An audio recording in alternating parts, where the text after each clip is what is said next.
Məsələn. Sındırıblar maşını, Quran haqqı. Ne götürüblər? Planşet burada.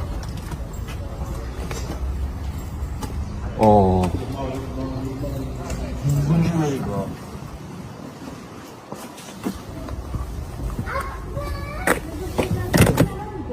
Qapını bağlamışdın sən.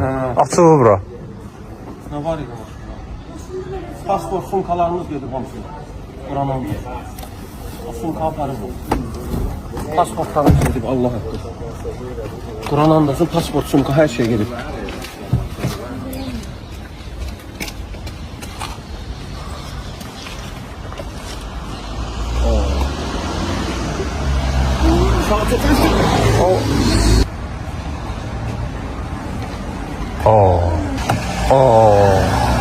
O günün orta çağı yeməyə bax da. Ama pasportlarını veriyor.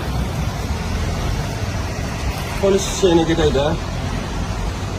Bağla. Kur'an sumkası da yoktu.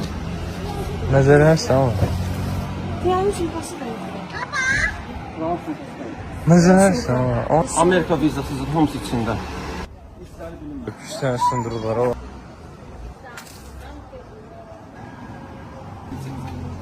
Geldik polise.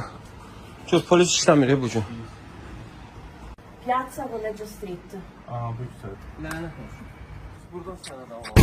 İçerisinde Amerika vizası, 5 illik Schengen viza, Japonya, Koreya, dünyanın bütün vizaları, 2 pasportum getdi. Sonra Ray-Ban'ın açkisi, çok şey var idi. Onun içinde hard diskler,